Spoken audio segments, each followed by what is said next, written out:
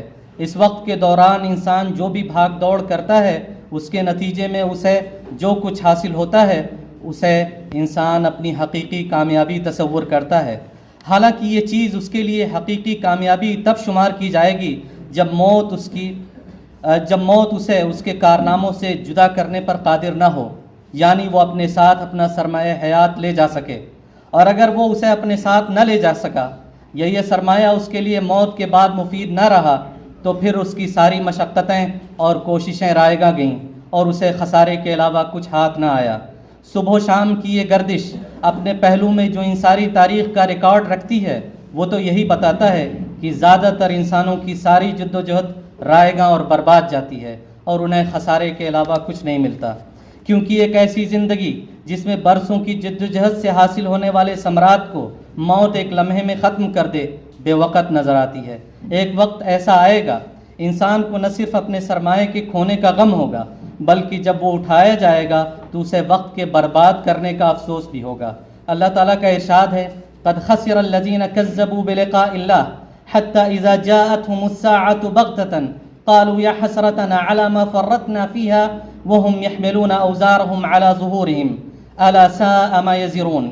بے شک وہ لوگ گھاٹے میں رہے جنہوں نے اللہ کے سامنے حاضر ہونے کو جھٹلایا، یہاں تک کہ جب قیامت کی گھڑی ان کے سر پر دفتن آ جائے گی تو وہ کہیں گے کہ افسوس ہماری کوتاہی پر جو اس باب میں ہم سے ہوئی ہے، اور وہ اپنے بوجھ اپنی پیٹھ پر لادے ہوئے ہوں گے، اور آگاہ کہ وہ بڑا برا بوجھ ہوگا، اور انہیں اور نہیں ہے دنیا کی زندگی مگر لہو و لعب، اور یقیناً بہتر ہے ان لوگوں کے لیے جو آج پرہیزگاری کی راہ اختیار کریں۔ لیکن اگر انسان کے پاس یہ اعتقاد ہو کہ اس کی امنگوں کی تکمیل کا جہان یہ جہان نہیں بلکہ وہ جہان ہے جہاں زندگی ابدالآباد تک رہنے والی ہے، جہاں اس کائنات میں کی جانے والی اس کی ہر جد و جہد کا صلہ ملنے والا ہے، اور موت اس کے راہ کی رکاوٹ نہیں بلکہ اس کے عروج و سربلندی کے راستے کا ایک زینہ ہے جس کے ذریعے وہ اس محدود دنیا سے نکل کر ایک لامحدود دنیا میں داخل ہونے والا ہے، تو یہ اعتقاد اس دنیا میں اس کی ہر کاوش کو مثبت سمت دے گا اور وہ اس زندگی کے ہر لمحے کو کارآمد بنانے کی کوشش کرے گا، یعنی یہ کوشش کرے گا کہ اس دنیا میں اس کا وجود تعمیری ہو اور ایک ایسی جد و جہد کا حصہ بنے جو اس دنیا میں انسان کی بقا اور نشو و ارتقاء کے لیے مفید ثابت ہو۔ وہ اس کائنات کو ہر فساد سے بچائے اور اس کی اصلاح کی ہر کاوش کا ہراول دستہ ہو، وہ خود بھی پاکیزہ ہو اور اپنے آس پاس کی ہر چیز کو اس پاکیزگی کا حصہ بنانے کی کوشش کرے تاکہ کائنات کا گوشہ گوشہ اس کے وجود کی خوشبو سے معطر ہو۔ صبح و شام کی یہ گردش گواہ ہے کہ انسانوں کا یہی گروہ ہمیشہ کائنات کا گلے سرسبد رہا ہے۔ انہی کو حدیث میں زمین کے جوہر یا کان سے تعبیر کیا گیا ہے۔ سورہ عصر کی ان آیات میں انسان کے اسی گروہ کو کامیاب قرار دیا گیا ہے جو ایمان رکھتا ہے اور عمل صالح کرتا ہے، یعنی وہ سارے کام کرتا ہے جو اس دنیا میں انسان کی روحانی و جسمانی ترقی کے لیے مفید ہیں اور اس کائنات کی بقا اور نشو و ارتقاء کے لیے معاون ہیں۔ وہ کوئی ایسا کام نہیں کرتا جس سے اس کائنات کا توازن بگڑتا ہو یا انسانی سماج کو نقصان پہنچتا ہو۔ وہ نہ صرف خود ایسے کام نہیں کرتا بلکہ پورے سماج کو اس کی تلقین بھی کرتا ہے اور انہیں اس روش پر گامزن رہنے میں جو مشکلات و مصائب آتے ہیں ان کے سامنے جمنے اور ثابت قدم رہنے کا حوصلہ دیتا ہے۔ ایسے لوگ ہی حقیقی طور سے کامیاب لوگ ہیں۔ ایسے ہی لوگوں کے بارے میں اللہ تعالیٰ کا ارشاد ہے وَلَقَدْ كَتَبْنَا فِي الزَّبُورِ مِن بَعْدِ الذِّكْرِ أَنَّ الْأَرْضَ يَرِثُهَا مِنْ عِبَادِيَ الصَّالِحُونَ۔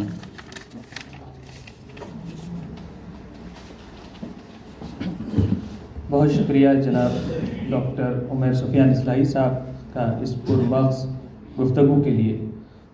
حضرات، آج کے پروگرام کا ایک اہم حصہ یہ ہے کہ ان طلباء کا استقبال کیا جائے جو مدرسۃ الاصلاح سے دہلی آئے اور دہلی کی مختلف یونیورسٹیوں میں انہوں نے داخلہ لیا ہے۔ مدارس سے جب طلباء یونیورسٹیوں میں آتے ہیں تو اچانک بالکل ایک نئی تہذیب کا انہیں سامنا ہوتا ہے، اور خصوصاً اس دور میں جب کہ تمدن، تہذیب، اخلاقی اقدار بہت تیزی کے ساتھ تبدیل ہو رہی ہیں، روایات تبدیل ہو رہی ہیں، زندگی کو دیکھنے اور سمجھنے کے نظریات تبدیل ہو رہے ہیں، علوم کو دیکھنے کے نظریات تبدیل ہو رہے ہیں۔ ان حالات میں وہ طلباء جو مدارس سے اور خاص طور سے مدرسۃ الاصلاح سے نکل کر آئے ہیں، ان کے سامنے کیا چیلنجز ہیں، ان کی ذمہ داریاں کیا ہیں، وہ کون سی بنیادی اقدار ہیں جن کا تحفظ بہرحال ضروری ہے، وہ کون سی روایات ہیں، وہ کون سی اخلاقیات ہیں جن کی پاسداری بہرحال ضروری ہے۔ ایسا نہ ہو کہ جدید علوم کی یا جدید تہذیب کی کچھ دلکش اور پرفریب نظارے انہیں اس طرح بھا جائیں کہ وہ اپنی ان اقدار اور اپنی ان بنیادوں سے غافل ہو جائیں جو 8 سال کی تعلیم کے ذریعے سے بنی ہیں۔ اور یہ کوئی بہت عجیب بات نہیں ہے، ایسا ہوتا ہے۔ مختلف علوم کی وہ تعلیم حاصل کریں گے، مختلف زبانوں کی تعلیم حاصل کریں گے، لیکن وہ کون سی اساس ہوگی جن پر جدید علوم کی بنیاد رکھی جائے کہ وہ کسی بھی علم میں جائیں، کسی بھی فن میں جائیں، لیکن اس اساس سے کبھی وہ ہاتھ نہ دھوئیں۔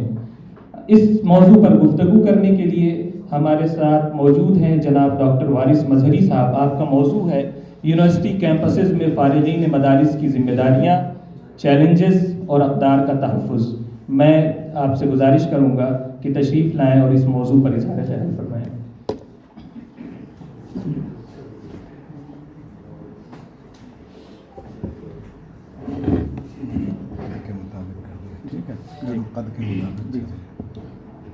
السلام علیکم۔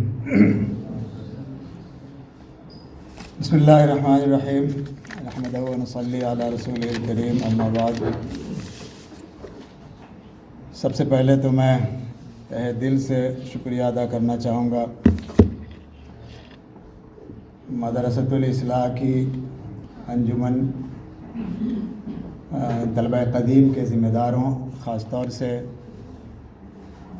ڈاکٹر شفیق احمد اصلاحی صاحب اور دیگر ذمہ داران کا کہ انہوں نے اس انتہائی اہم بزم میں مجھے مدعو کیا اور یہ موقع فراہم کیا کہ میں یہاں کے فارغین سے مخاطب ہو سکوں۔ یہ میرے لیے سعادت کی، خوشی کی بات ہے۔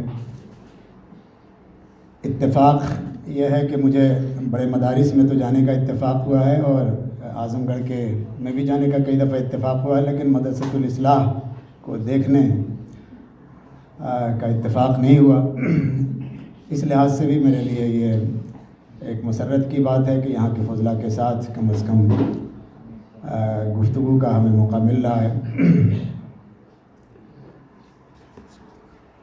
جو موضوع مجھے دیا گیا ہے وہ اس مناسبت سے دیا گیا ہے کہ میرا تعلق بھی ایک مدرسے سے ہے۔ میں بھی دارالعلوم دیوبند سے فارغ ہوں، پھر ندوے وغیرہ میں پڑھا ہے اور پھر جامعہ ملیہ اور علی گڑھ وغیرہ میں، یعنی کچھ یونیورسٹیوں اور کچھ مدارس سے میرا بھی تعلق رہا ہے اور استفادے کا موقع ملا ہے۔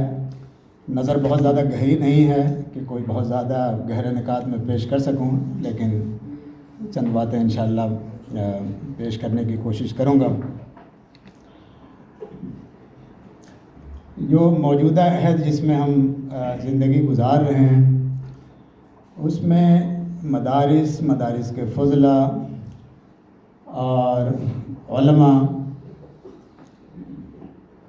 ان کی وہ عالمی سطح پہ بھی اور قومی نیشنل لیول پہ بھی مختلف حیثیتوں سے ان پر گفتگو ہوتی رہتی ہے اور مختلف حیثیتوں سے وہ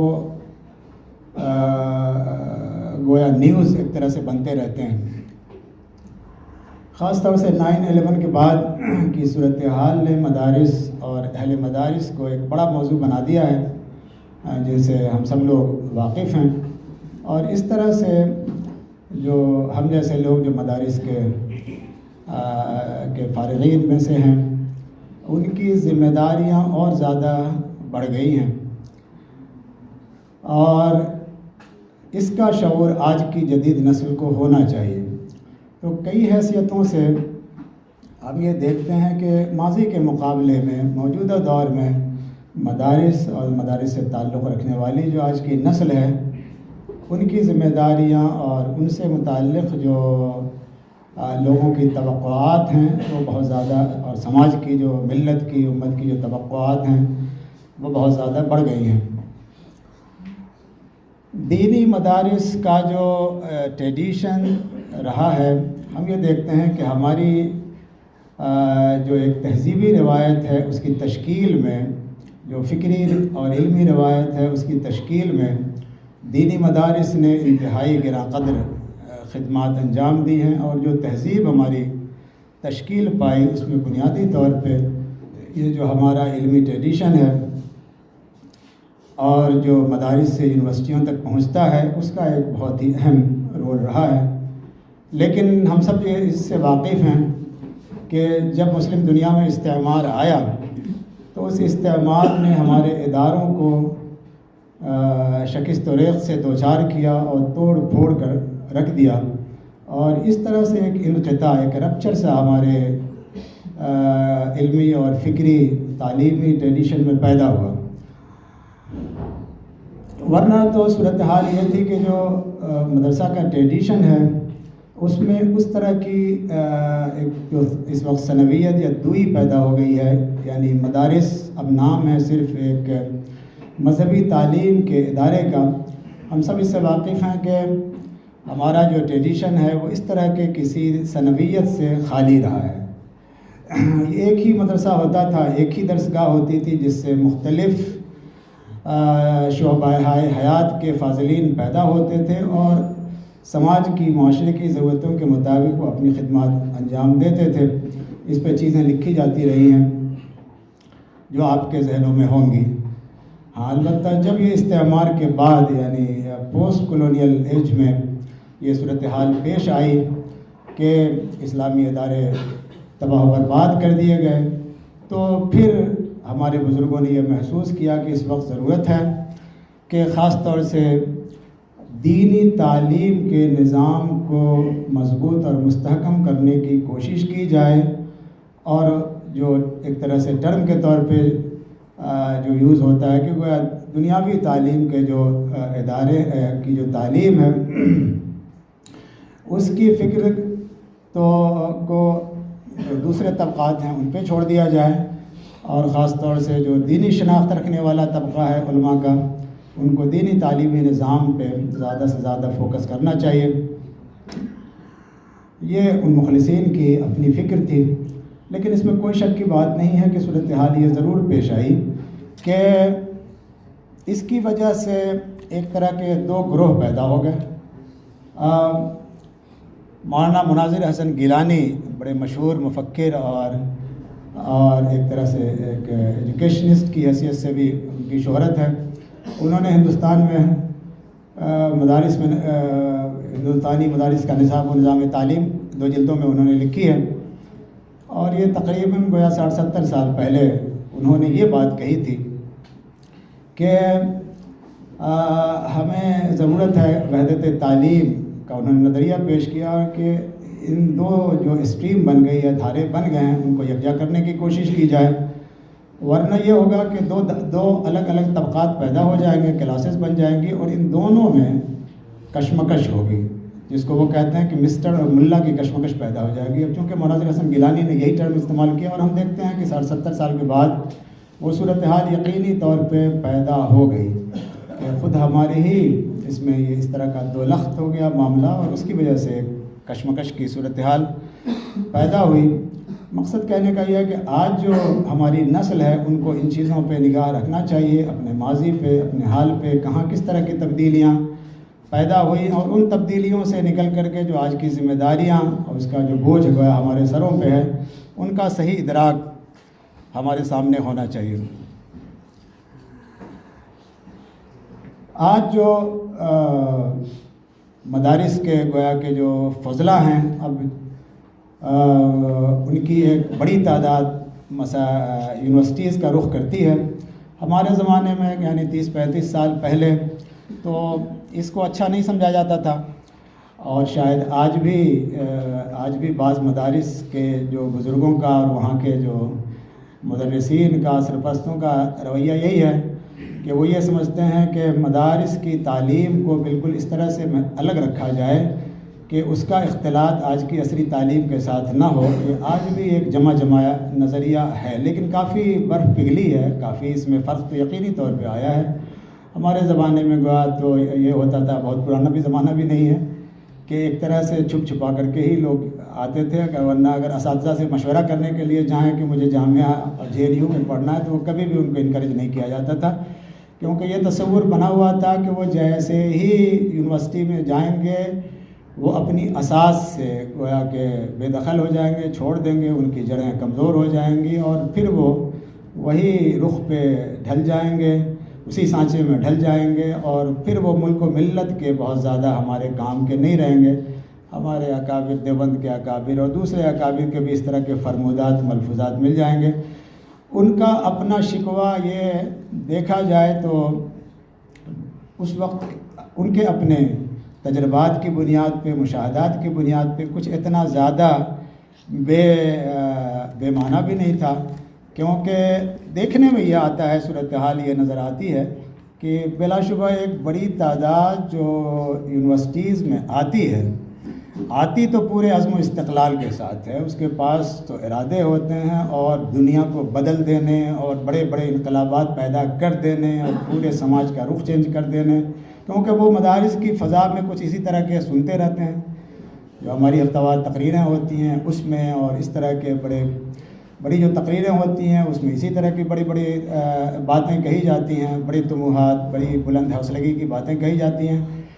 تو اس طرح کا ذہن بنتا ہے کہ بس ہم تو جب مدرسے سے نکلیں گے تو ہم تو ایک پوری سوسائٹی کو بدل کے رکھ دیں گے، اور جو ملت کی توقع ہے اس سے آگے بڑھ کر کے ہم کوشش کریں گے۔ بڑا طبقہ فضلہ کا ایسا ہی سمجھتا ہے، لیکن ہم لوگ بھی اسی ماحول میں ہیں۔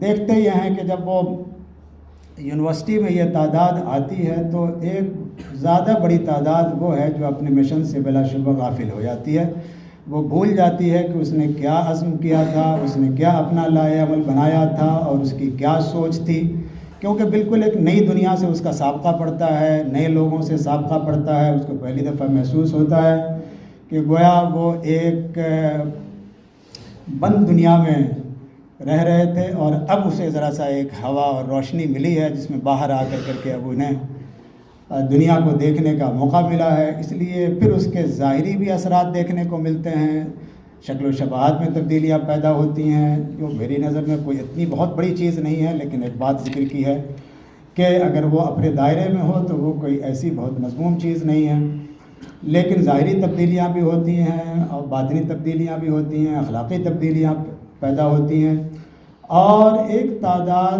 تو ایسی ہوتی ہے کہ پھر ان کو دیکھ کر یا ان سے گفتگو کر کے ان کے مشغولیات اور ان کے شوق اور دلچسپیوں کو دیکھ کر یہ اندازہ کرنا مشکل ہو جاتا ہے کہ ان کا کبھی مدرسے سے کوئی تعلق تھا۔ تو حالانکہ زیادہ تر جو مدارس کے طلبہ آ رہے ہیں وہ جو یہ مائنورٹیز کے انسٹیٹیوشنز ہیں، یعنی ہمارا جامعہ ملیہ ہے یا جامعہ ہمدرد ہے، اور کچھ خیر DU اور JNU وغیرہ میں بھی جاتے ہیں اور دوسری اس میں، لیکن یہاں بھی آنے کے بعد جہاں زیادہ تر یعنی اسلامی ماحول ہے اور بالکل اپنے گھر کے جیسا ماحول ہے، لیکن ان کے اندر کافی تبدیلیاں پیدا ہو جاتی ہیں۔ اس کی مختلف وجوہات ہیں۔ ایک تو بہت بڑی وجہ ان کے اندر خود اعتمادی کی کمی ہے۔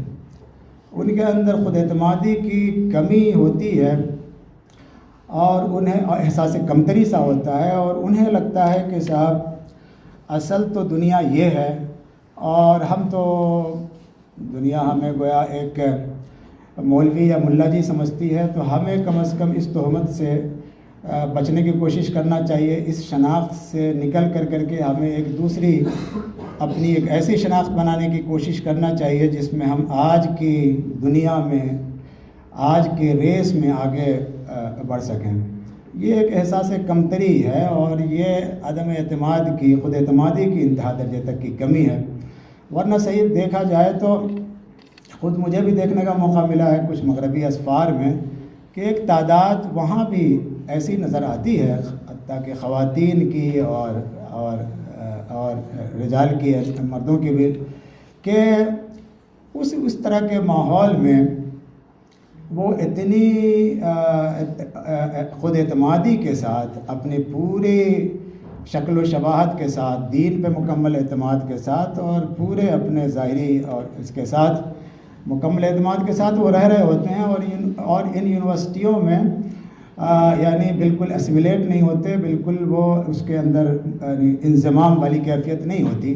بلا شبہ ایک تعداد تو یقیناً وہاں بھی ہوتی ہے کہ ایک تعداد بالکل وہیں سے ایسی گھل مل جاتی ہے کہ جس کی شناخت بالکل ختم ہو کر کے رہ جاتی ہے، لیکن ایک بڑی شناخت، ایک بڑی تعداد وہ بھی ہوتی ہے جو یورپین یونیورسٹیز میں، امریکن یونیورسٹیزوں میں پورے شان و شوکت کے ساتھ وہ اس کے ساتھ رہتی ہے، اسی داڑھی کرتے اور شیروانی کے ساتھ رہتی ہے، اور کبھی بھی اپنی خود اعتمادی کو اپنے ہاتھ سے جانے نہیں دیتی۔ تو یہ بنیادی طور پہ کمی خود فضلاء کی ہوتی ہے، اور یہ جو کمی ہوتی ہے اس میں ہم یہ دیکھتے ہیں کہ اس کے بھی مختلف اسباب اور عوامل ہیں۔ اس میں ایک سبب تو بنیادی طور پہ یہ بھی ہے کہ مدارس کے نظام میں جس طرح سے تربیت کا جو ہمارا تصور تھا، تزکیہ اخلاق کا جو تصور تھا، اور ہماری روایت میں تربیت اور تعلیم دونوں ایک ساتھ چلتی تھی، یعنی وَيُعَلِّمُهُمْ وَيُزَكِّيهِمْ جو ایک پیغمبر کا شیوا بتایا گیا ہے، تو اس میں مجرد تعلیم کا تصور ہمارے ہاں زیادہ عام ہو گیا، اور تربیت اخلاق اور تزکیہ نفس، تزکیہ اخلاق کا تصور یقینی طور پہ کم ہوا ہے۔ لیکن دوسری بات یہ ہے کہ جو مدارس سے جو فضلاء نکل کے آتے ہیں ان کے اندر انفرادی طور پہ، شخصی طور پہ ایک مسئلہ تو یہ رہتا ہے کہ خود ان کا اپنا کوئی باضابطہ طور پہ گول اور مقصد سیٹ نہیں ہوتا ہے۔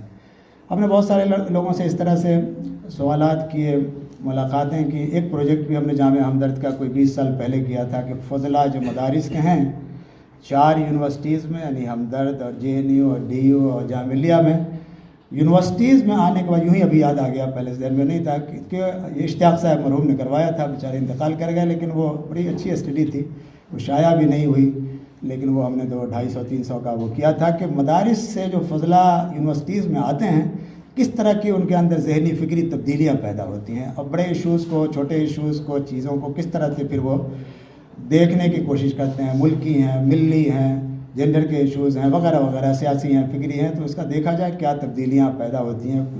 بڑے حیرت انگیز نتائج تھے، خیر اس کا کبھی اور ذکر صحیح۔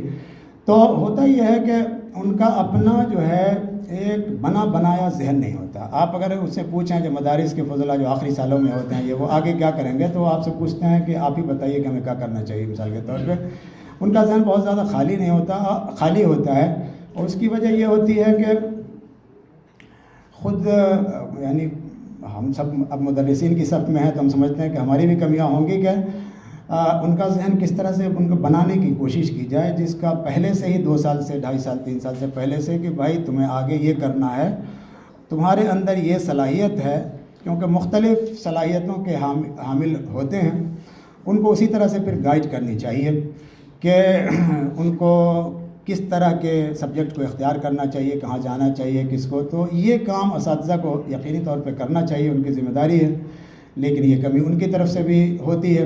نتیجہ یہ رہتا ہے کہ بہت زیادہ ان کا ذہن بہت بنا ہوا نہیں رہتا ہے۔ لیکن دوسری بات جو ہے جو ہم سمجھتے ہیں کہ ہمارے ملت کی طرف سے یہ کمی ہے کہ ہماری طرف سے بہت سارے تنظیمیں کام کر رہی ہیں، تحریکیں کام کر رہی ہیں، لیکن ایسا ضرور ہونا چاہیے کہ کاؤنسلنگ کے اس طرح کے ادارے ہوں کہ جہاں ان کی باضابطہ طور پہ کاؤنسلنگ ہو۔ آپ جیسے ایک دو مہینے کے بھی اگر جو جس کیمپ ویمپ لگتے ہیں جامعہ اسلامی بھی شاید ان کے فضلہ وہ جو ہیں ایس آئی او وغیرہ والے کچھ کرتے ہیں، تو اس طرح کی چیزیں ہوں کہ جس پہ ان کا ذہن کچھ بن جائے باضابطہ طور پہ، یونیورسٹیز کو جوائن کرنے سے پہلے ان کا ذہن بن جائے کہ ہمیں کیا کرنا ہے اور کیا نہیں کرنا ہے، ایک واضح مقصد، ایک واضح اس مقصد کو حاصل کرنے کا طریقہ اور ایک منزل اور اس کو جانے کے یہ راستے یہ ہیں ان کے سامنے، یہ ہونا چاہیے۔ لیکن لگتا ہے کہ یہ مقاصد کے ادراک اور شعور کی کمی ان کے اندر پائی جاتی ہے۔ اب جو ہمارے سامنے جو چیلنجز مدارس میں جب طلبہ آتے ہیں، فضلہ ہمارے آتے ہیں، تو ان کے سامنے جو چیلنجز ہیں، جو ہمارا جو اصل جس پہ ہمارا فوکس ہے کہ وہ جو چیلنجز ہیں اور اس کی ذمہ داریاں، اقدار کا تحفظ ہے، تو یہ جو چیلنجز ہیں ہم یہ دیکھتے ہیں کہ وہ مختلف سطحوں پہ یہ چیلنجز پائے جاتے ہیں، وہ فکری بھی ہیں، لسانی بھی ہیں، ثقافتی بھی ہیں، دینی بھی ہیں۔ ان تمام سطحوں پہ ان فارغین مدارس کے لیے چیلنجز ہیں یونیورسٹیز میں جو یہاں قدم رکھتے ہیں، اور اس لیے ان کو پہلے سے ان چیلنجز کا ادراک ہونا چاہیے تاکہ وہ ان چیلنجز کو رسپونڈ کرنے، ان کا حل تلاش کرنے کی پہلے سے ان کے اندر فکر ہو۔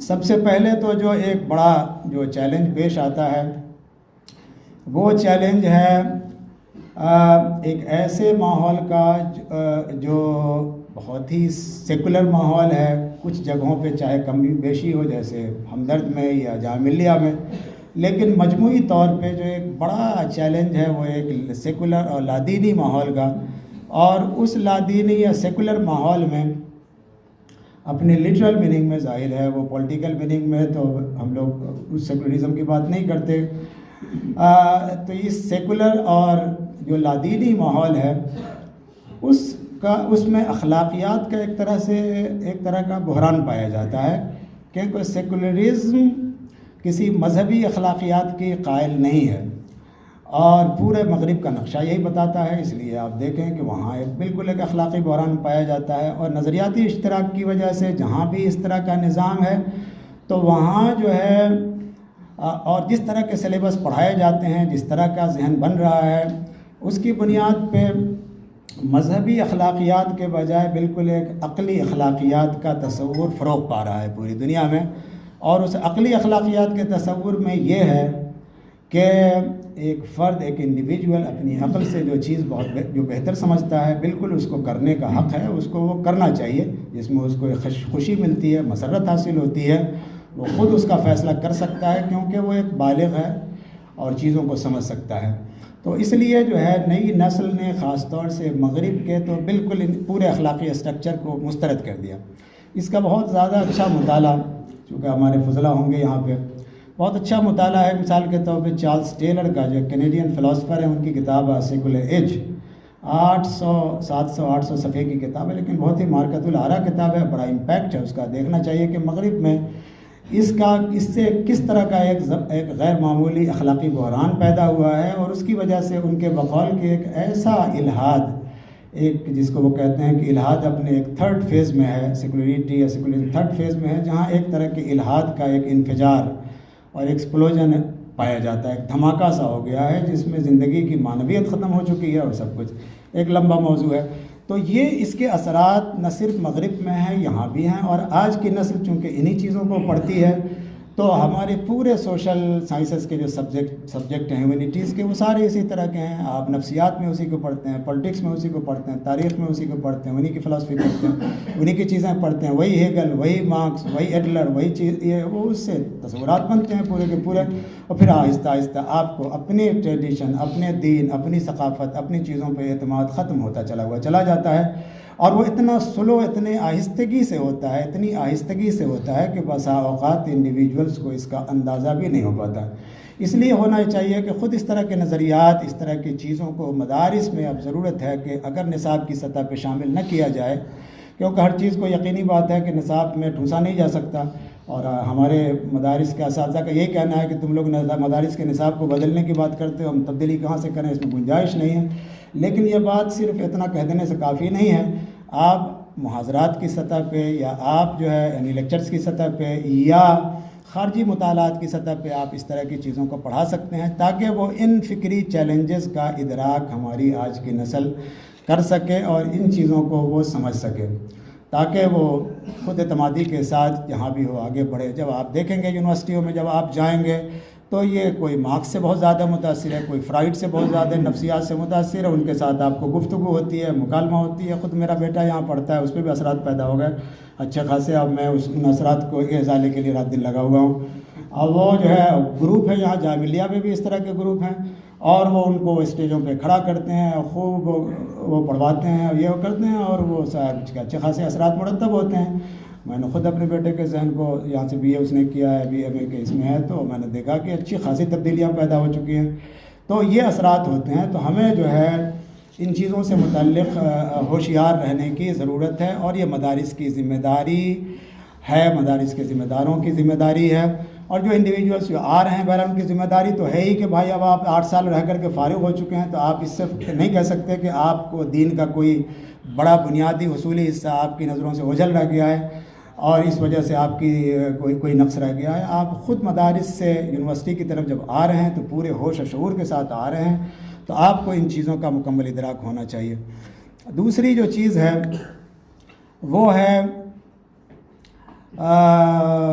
لسانی، مثال کے طور پہ جو لسانی جو ایک طرح کی کمزوری ہوتی ہے ہمارے یہاں جو مدارس سے لوگ آتے ہیں، وہ اردو یعنی آج کل جو مدارس کی جو فضا ہے تو اس میں اکثریت یہ ہوتی ہے کہ انگلش بالکل نہیں آتی، اور بہت بڑی تعداد وہ یہ ہے کہ بلا شبہ عربی بھی نہیں آتی کہ وہ عربی کی کتابوں سے مکمل طور پہ استفادہ کر سکیں۔ اکثریت ایسے ہی نکل رہی ہے۔ نتیجہ یہ ہوتا ہے کہ وہ صرف اردو میں زیادہ تر پھنس کر کے رہ جاتی ہے، اور اس کا جو علمی فکری افق ہے وہ محدود ہوتا چلا جاتا ہے، بہت ہی محدود ہوتا چلا جاتا ہے۔ زبان کی رکاوٹ اس کو بڑے پیمانے پہ انٹریکشن سے روکتی ہے اور اس کو مجبور کرتی ہے ایک طرح کے فکری گھٹوائزیشن کا کہ وہ اور محدود ہوتے چلا جائے، وہ سکڑتا ہوا چلا جائے، سکڑتا ہوا چلا جائے، سکڑتا ہوا چلا جائے۔ خود اعتمادی کی کمی کی وجہ ایک یہ بھی ہوتی ہے۔ یہ ان لوگوں کے ساتھ پیش آتا ہے جو مدارس میں سے یونیورسٹی کا رخ کرتے ہیں۔ جو لوگ مدارس میں رہتے ہیں ان کو اس طرح کا واسطہ ہی نہیں پڑتا، تو اس لیے ان کو ان کمیوں کا احساس بھی نہیں ہوتا کہ کیا چیلنجز ہیں، کیا ہے۔ لیکن یہ جب آپ یونیورسٹی میں آتے ہیں اور یہاں بڑے پروگرام ہو رہے ہیں، سیمینار ہو رہے ہیں، اور رات دن کی اس طرح کی کے لوگ ہیں، غیر مسلموں کی تعداد ہے اور مسلمانوں کی تعداد ہے، تو اس میں جو ہے پھر آپ کو ان سے سابقہ پڑتا ہے۔ اس لیے اس بات کی ضرورت ہے کہ یونیورسٹی میں آنے سے پہلے یا آنے کے فوراً بعد آپ کی زبان پہ بھی ایک اچھا کم از کم انگلش آپ کی اچھی ہونی چاہیے، اور معاملہ صرف انگلش کا نہیں ہے، آپ کو عربی ضرور ایسی اچھی ہونی چاہیے کہ آپ اپنے تراث سے واقف ہو سکیں اور آپ کی نگاہ اس پہ ہو سکے۔ تراث کا مطلب ہے ہمارے یہاں جو ذخیرہ ہے علمی فکری، ہمارے جدید فضلاء کی زیادہ بڑی تعداد، ہم زیادہ کوئی ڈسکریج کرنے کی بات نہیں کرنا چاہ رہے ہیں، لیکن ایک بہت بڑی تعداد، پہلے تو ہم دیکھتے تھے 25-30 سال پہلے پھر بھی کچھ غنیم تب تھا، اب تو سوشل میڈیا کے دور میں لگتا ہے کہ کون غزالی، ابن حزم، ابن تیمیہ، ابن عربی کو پڑھے، کوئی پوچھنے والا نہیں ہے۔ یعنی شاہ ولی اللہ کی کتابیں دیوبند میں نہیں چھپتی صاحب، وہاں نہیں ملتی تو کہاں ملیں گی، لیکن نہیں ملتی ہیں۔ یہ صورتحال ہے، تو جو نسل پیدا ہو رہی ہے وہ اس طرح کی چیٹنگ میں لگی ہوئی ہے، چیٹ جی پی ٹی میں لگ کر کے اپنے آپ کو برباد کر رہی ہے ہر چیز میں۔ اب تو اور یہ اے آئی نے آ کر کے سب کا بیڑا غرق کر دیا ہے۔ تو اس طرح سے جو ہے جو اصول ہے، ہماری فکر کی اساسات ہیں، ہمارا جو تراث ہے، ہمارا جو علمی فکری سرمایہ ہے، آج کی نسل اور اس سے کٹتی ہوئی چلی جا رہی ہے، اور آج کی چکا چوندھ اس کو اور اس سے متاثر کر رہی ہے، اور اس طرح سے صلاحیت کا ایک طرح کا فقدان اور بحران پیدا ہوتا چلا جا رہا ہے۔ اس کا ان کے اندر احساس ہونا چاہیے۔ تو خیر لسانی سطح پہ ان کی ایسی زبان عربی یقیناً آنی چاہیے، کم از کم 2 زبانیں تو دیکھیے آنی ہی چاہیے، یعنی ایک عربی آنی چاہیے اور ایک یورپین زبانوں میں سے انگلش آنی چاہیے۔ ہم نے یہ دیکھا کہ صاحب جو مستشرقین کی نسل ہے، اچھا وہ تو صاحب کم سے کم 8 زبانیں جاننے کی ہے۔ مجھے پہلے جب یہ پتہ چلا بعض جگہ ایسے ہی دیکھا تو لگا کہ جیسے مبالغہ ہے، لیکن آپ بڑے بڑے مستشرقین کو دیکھیں تو صاحب، اور آج بھی جو بہت سارے لوگوں سے ایسا انٹریکشن کا موقع ملا ہے کہ وہ پتہ چلا کہ صاحب وہ انگلش والے امریکن، وہ انگلش بھی جانتے ہیں، فرینچ جانتے ہیں، اور ہمارے یہاں کے عربی، پرشین، اردو جانتے ہیں۔ متعدد لوگوں سے میری ملاقات ہے، ٹائم زیادہ کھنچ جائے گا، لیکن صاحب جو ہے اس طرح سے ایک صاحب ہیں جوناتھن براؤن، کچھ دنوں پہلے آئے ہوئے تھے جامعہ ملیہ میں، حدیث پہ کام کر رہے تھے، مسلمان ہو گئے ہیں بہت زیادہ، عربی اتنی فراٹے سے بول رہے تھے، کچھ انگلش بولی، اس کے بعد کہا کہ تو میں نے کہا کہ بھائی آپ تو عربی اتنی فراٹے سے بول رہے ہیں، کہا کہ نہیں میں پرشین بھی اتنی فراٹے سے بول سکتا ہوں۔ میں نے کہا کہ دیکھیے صاحب جو ہے، اور نوجوان، زیادہ عمر نہیں ہے ان کی، 40 سال سے زیادہ عمر نہیں ہوگی، جانتے ہوں گے لوگ، جوناتھن براؤن کو بہت مشہور ہے، آپ وہاں واشنگٹن کی یونیورسٹی میں۔ ہمارے یہاں مدارس کی روایت میں، خود ہندوستان کے مدارس کی روایت میں یہ تھا کہ متعدد زبانیں سیکھنے کا۔ ہمارے بعد تک امام فرائی وغیرہ جو ہیں وہ عبرانی وغیرہ تک جانتے تھے، انگلش جانتے تھے، اور اردو، پرشین، عربی سب جانتے تھے، اور بہت ساری مثالیں ہیں۔ مولانا مناظر حسن گیلانی نے ہندوستان کا نظام تعلیم و تربیت میں لکھی ہیں، بڑی تعداد کتنی زبانیں جانتی تھی، اب سکڑ کر کے رہ گئی یہ چیز۔ تو کہاں سے آئے گا وسعت مطالعہ، کہاں سے پیدا ہوگی، اور کیسے آپ کا فکری افق بلند ہوگا کہ آپ کے اندر وہ کیا کہتے ہیں، خود اعتمادی آئے۔ تو یہ ایک مسئلہ ہے۔ اور تیسرا مسئلہ، ایک بڑا جو چیلنج ہے وہ اپنی جو ہے شناخت کا چیلنج ہے۔ آپ کے لیے اس بات کی ضرورت ہے کہ جو مدارس کے فضلاء یہاں آتے ہیں کہ اپنی شناخت سے متعلق، اور شناخت کا مطلب صرف لباس، کرتا پاجامہ، ٹوپی نہیں ہوتی، چاہے میں نے پہن رکھی ہو، میں یہ پہن کر کے بار بار بھی جاتا رہتا ہوں، مجھے کوئی مسئلہ نہیں ہے۔ آپ اس میں کچھ تبدیلی پیدا کر لیں تو اس میں بھی کوئی مسئلہ نہیں ہے۔ یہ سب چیز تو پہلے بہت زیادہ تھی، اس پہ بہت سارے فتوے تھے، لیکن اب وہ چیز ختم ہو گئی۔ ہمارے علامہ ابن تیمیہ کی اقتداء الصراط المستقیم ہے، سب سے زیادہ سخت ہیں اس معاملے میں، وہ تشبہ، اور اس میں اقتداء الصراط المستقیم پوری کی پوری اسی پہ ہے تقریباً۔ لیکن جو ہے وہ بھی کہتے ہیں کہ بھائی اس طرح کے دارالحرب یا غیر مسلم ماحول میں کچھ رعایت ان کو دی جائے گی، وہ کہتے ہیں حدث ظاہر میں کچھ تبدیلی ہو سکتی ہے، حدث ظاہر سے ان کی لباس، پوشاک وغیرہ مراد ہے، لیکن صاحب اس میں تو کوئی مسئلہ نہیں ہے۔ لیکن آپ کی شناخت ایک طرح سے مدارس کے فضلاء کی دوہری شناخت ہے۔ دیکھیے، ایک تو یہ ہے کہ آپ ایک مسلمان ہیں، اور اس کی وجہ سے آپ کی ایک پختہ شناخت ہے، ایک ملت کے آپ نمائندہ ہیں، لیکن آپ کی ایک دوسری شناخت یہ ہے کہ ایک آپ عالم ہیں، ایک مدرسے کے فاضل ہیں۔ آپ کو امت جس طرح سے، ملت جس طرح سے دیکھتی ہے، جو توقعات ہیں وہ آپ سے وابستہ ہیں، تو آپ کے پاس یہ دونوں شناخت ہے، اور ان دونوں شناخت کا آپ کو خیال کرنا پڑے گا۔ صرف آپ یہ کہہ کر کے کہ میں مسلمان ہوں، نہیں، آپ کو ایک عالم ہونے کی شناخت ہے، اور پھر جو آپ جس مدرسے سے نکل کر کے آئے ہیں اس مدرسے سے کی بھی آپ سے توقعات ہوتی ہیں کہ صاحب آپ ان کی توقعات پہ پورا اتریں۔ تو آپ کی شناخت کا یہ ہے کہ آپ دین کی، ثقافت کی جو بنیادی چیزیں ہیں، ان بنیادی چیزوں کو ظاہری اور باطنی دونوں سطحوں پہ آپ اس کو مینٹین رکھنے کی کوشش کریں، دوسروں کو یہ موقع نہ دیں انگلی اٹھانے کا کہ آپ جیسے ہی مدرسے میں آئے اور ویسے ہی آپ بدلتے ہوئے چلے گئے۔ اگر آپ بھی اس مخلوط معاشرے میں دوسری صنف کے ساتھ ویسے ہی گھلتے ملتے ہیں فرینکلی، اور ویسے ہی آپ کے ایٹیٹیوڈ بنتے ہیں، اور اسی طریقے کی حرکتیں آپ کرتے ہیں، اور حیا کے تقاضے کو پورا نہیں کرتے، تو پھر یقینی طور پہ ایک پوری جو ایک علماء کی جو برادری ہے، اور پوری اس پہ ایک حرف آتا ہے، اور مدارس کے نظام پہ حرف آتا ہے کہ یہ 10 سال مدارس والے کرتے کیا ہیں، کہ انہوں نے 8 سال 10 سال پڑھا کر کے بھیجا ہے، اور صاحب نہ ان کے چہرے پہ داڑھی رہی، اور صاحب جینس پینٹ پہن کر کے وہ لڑکیوں کے ساتھ خوب گھوم رہے ہیں، عیش کر رہے ہیں، سمجھ رہے ہیں زندگی کے ریس میں ہمیں آنے کے لیے یہ سب بہت زیادہ ضروری ہے۔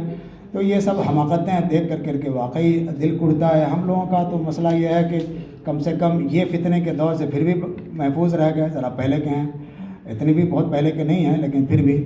لیکن آج کل جو ادھر 10 سال سے ہم دیکھ رہے ہیں، 15 سال سے جو مسائل ہیں، اس میں تو غیر معمولی سطح پہ یہ چیلنجز ہمارے سامنے ہیں۔ اس لیے اقدار کا تحفظ، ٹائم آدھا گھنٹہ ہو گیا ہے، اب میں 5 منٹ میں اپنی بات ختم کر دوں گا، ورنہ جو ہے لوگ بور کہیں نہ ہونے لگیں۔ تو بہرحال ہماری فضلا کی جو ذمہ داریاں، یہ تو چیلنجز ہیں جو ذمہ داریاں ہیں، ان چیلنجز میں آپ دیکھ سکتے ہیں کہ یہ سب ذمہ داریاں ہیں، لیکن چند باتیں اور ایک تو یہ کہ ہمیں جب یعنی فضلا کو جب یونیورسٹی میں آئیں تو خود ان کو بعض چیزوں سے احتراز کرنا چاہیے، اجتناب کرنا چاہیے۔ ایک تو بڑی چیز یہ ہے جو مدارس کی کمی ہے کہ مسلکیت والا ذہن، آپ کو اب دین کا نمائندہ ہونا ہے، یونیورسٹیز میں آ کر کے دین کا نمائندہ ہونا ہے، کسی خاص مکتب فکر کا، کسی خاص مشرب کا، کسی ایک مسلک کا نمائندہ نہیں ہونا ہے۔ اسی طریقے سے آپ کو دین کے اصول پہ اسی کی تبلیغ کرنی ہے، اسی کو بنیاد بنا کر کے کسی سے ڈائیلاگ کرنا ہے، گفتگو کرنا ہے، نہ کہ دین کی فروعات پہ، فقہ کے فروعات پہ آپ لڑیں اور اس کو بحث کا موضوع بنائیں۔ اس سے دین سے صرف نفرت پیدا ہوتی ہے، اس سے کوئی الفت پیدا نہیں ہوتی۔ تو آپ کو فروعات پہ اڑنے سے اگر کوئی آپ کر رہے ہیں تو آپ ضرور کریں، ان پہ عمل کوئی نہیں کرتا تو آپ جو ہے اس پہ زیادہ اصرار بھی نہ کریں۔ لیکن جہاں پہ غیر مسلموں کا طبقہ ہے، ان سے جو آپ کا انٹریکشن ہوتا ہے، اس میں دین کے آپ کو اصول اور اساسات کو پیش نظر رکھنا چاہیے۔ یعنی بنیادی جو اسلام کا جو بنیادی اخلاقی نظریات ہیں اور بنیادی جو ورلڈ ویو ہے، جو بنیادی عقائد اور اخلاق ہیں، ان کی بنیادی چیزوں کو سامنے رکھیں، کجا کہ وہ شاید حنفی کا ہے کہ شافعی کا ہے کہ دیوبندی کا ہے اور غیر دیوبندی کا ہے، ان چیزوں سے اجتناب ہونا چاہیے۔ دوسری بات، ایک ذہن جو پیدا ہو جاتا ہے، مناظرے والا ذہن پیدا ہو جاتا ہے، ہم نے بھی قریب سے دیکھا ہے، وہ ایسا مناظرانہ ذہن بن جاتا ہے مدارس میں، خدا کرے کہ اب کچھ کم ہو گیا ہو، لیکن لگتا ہے کہ ابھی بہت زیادہ کم نہیں ہوا ہے۔ اس سے بھی فضا پراگندہ ہوتی ہے، اس سے بھی یونیورسٹیز میں جب آپ اس طرح کے لوگوں کے ساتھ ملتے ہیں، غیر مسلم ہوتے ہیں یا مسلمان ہی ہوتے ہیں لیکن سیکولر طبقے سے آتے ہیں، دوسرے فیملیز سے اس سے آتے ہیں، ان کو اس سے واسطہ نہیں ہوتا، لیکن آپ صاحب وہ اس انداز میں بات کرتے ہیں جس انداز میں آپ نے تقریریں سنی تھی مدرسے میں۔ تو اب یہ دور مکالمے کا ہے، ڈائیلاگ کا ہے، مناظرے کا نہیں ہے۔ اب آپ کو چاہیے کہ آپ اب سنجیدگی کے ساتھ، دلائل کے ساتھ اپنی بات رکھ کر کے خاموش ہو جائیں، بات کی پچ کرنے کی ضرورت نہیں، بہت زیادہ اڑنے کی ضرورت نہیں، لیکن اپنے نظریے، اپنے فکر سے سمجھوتے کی ضرورت نہیں۔ لیکن اگر آپ قرآن و سنت اور بنیادی چیزوں کو اگر آپ اپنے سامنے رکھیں گے اور چھوٹی چھوٹی چیزوں میں نہیں الجھیں گے تو انشاءاللہ بہت بڑی پیچیدگی پیدا نہیں ہوگی کہ آپ کو دوسرے کو قائل کرنے میں۔ جہاں پیچیدگی پیدا ہو جاتی ہے کہ جب آپ دوسرے کچھ اقوال فتاوا کی کتابوں کے فتاوا، کچھ اکابر کے کچھ نظریات اور مواقف، اور وہ چیز آپ کو جب کوئی ٹوکتا ہے تو آپ بھڑکتے ہیں اور اس سے مسئلہ پیدا ہوتا ہے۔ ان چیزوں سے آپ کو بچنا چاہیے۔ اپنی جگہ بنانے کے لیے ضروری ہے کہ دور امتیازی صلاحیت کا ہے، جتنے بھی امتیازات ہوں، ڈسکرمنیشن ہو، جتنے بھی باعث ہوں، جتنی بھی چیزیں ہوں، لیکن ان تمام ماحول میں آپ کے نظر میں قنوتیت نہیں ہونی چاہیے، رجائیت ہونی چاہیے، اور اس کی بنیاد پہ آپ کو صرف اپنی صلاحیت بنانے پہ توجہ دینا چاہیے۔ جب آپ صلاحیت کا ایک گراف اس کے اوپر کے درجے میں آپ پہنچ جاتے ہیں تو وہاں پہ پھر آپ کے ساتھ امتیازات اور بھید اور بھاؤ، اس طرح کی چیزیں ختم ہو جاتی ہیں۔ اس کے لیے آپ کو ظاہر ہے قیمت ادا کرنی پڑے گی، اس کے لیے وہ محنت، آپ کو سنجیدگی، سنسیئرٹی اور اخلاص ہونا چاہیے۔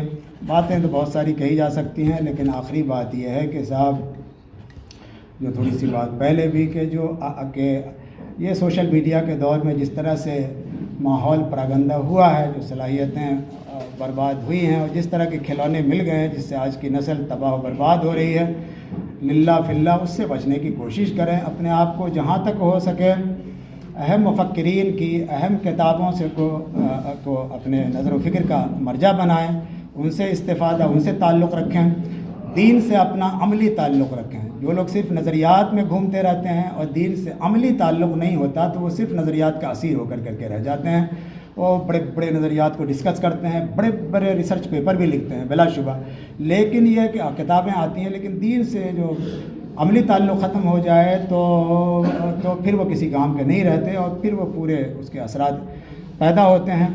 تو دین سے عملی تعلق بھی اس سے جڑا ہوا ہے کہ صاحب آج کے جو اس طرح کی جو صورتحال پیدا ہو گئی ہے، سوشل میڈیا اور انٹرنیٹ اور فلاں اس نے کافی ہماری اخلاقی اور فکری اور ذہنی صلاحیتوں کو بہت زیادہ متاثر کیا ہے۔ ہماری نسل کو ان تمام چیلنجز کا ادراک کرتے ہوئے پوری مستقل مزاجی کے ساتھ، خود اعتمادی کے ساتھ، ذمہ دارانہ شعور کے ساتھ یونیورسٹی میں قدم رکھنا چاہیے، اور یہ سمجھنا چاہیے کہ اللہ تعالیٰ نے آپ کو یہ موقع دیا ہے کہ آپ یہاں سے جو آپ کے اندر کمیاں ہیں موجودہ دور میں دین کو دعوت کی، اسلام کی نمائندگی کی، موقع دیا ہے کہ وہ اب کہ آپ ان کمیوں کو دور کر سکیں اور اپنے آپ کو اس قابل بنا سکیں۔ اس کے ساتھ ساتھ کہ آپ کی جو معاشی ذمہ داریاں ہیں وہ، لیکن اس کے ساتھ ساتھ یہ اپرچونیٹیز آپ کے لیے خدا کی طرف سے ہیں، ان کو ایسا ہی سمجھنا چاہیے اور اس سے فائدہ اٹھا کر کے اپنی شخصیت کی صحیح تعمیر اور صحیح تشکیل کی کوشش کرنا چاہیے۔ اللہ تعالیٰ ہم سب لوگوں کو کہنے سے زیادہ عمل کرنے کی توفیق عطا فرمائے۔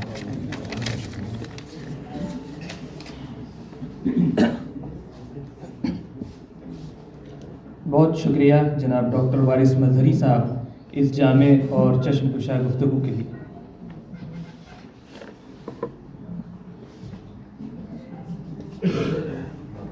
صدر مجلس کی اجازت سے میں ایک بات کہنا چاہتا ہوں کہ ہمارے ساتھی ڈاکٹر فیضان احمد اصلاحی صاحب نے کہا کہ مولانا فراہی اور علامہ شبلی اور مولانا فراہی نے مسجد الاصلاح کو قائم کیا۔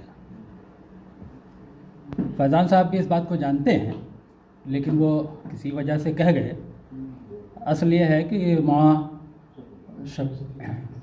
شفیع صاحب نے اس کو قائم کیا، اور یہ انجمن اصلاح المسلمین کے ذمہ دار تھے، اور اس کے نتیجے میں مسجد الاصلاح کا قیام عمل میں آیا تھا تاکہ یہاں سے علماء تیار ہوں۔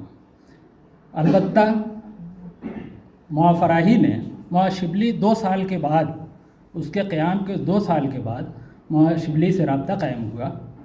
مولانا فراہی نے اس کا نصاب تیار کیا، اس کی فکری بنیادیں متعین کی، اس کا لائحہ عمل تیار کیا، نظریہ تعلیم متعین کیا۔ تو اس اعتبار سے وہ نظریہ تعلیم کے بانی تو کہے جا سکتے ہیں، لیکن مسجد الاصلاح کے بانی مولانا شفیع صاحب ہیں۔ اس وضاحت کے لیے شکریہ۔ حضرات، آپ نے جناب ڈاکٹر وارث مظہری صاحب کی جامع گفتگو سنی۔ آپ کو اندازہ ہوا ہوگا اس گفتگو کے بعد کہ کی اصل وجہ کیا ہے، جس ثانویت کی آپ نے بات کی کہ وہ کیا تاریخی پس منظر ہے جس کی وجہ سے مدارس کا نصاب اس طور پر ڈیزائن ہوا کہ اس میں دوسرے بہت سے علوم ظاہر ہے اس کی گنجائش نہیں ہے۔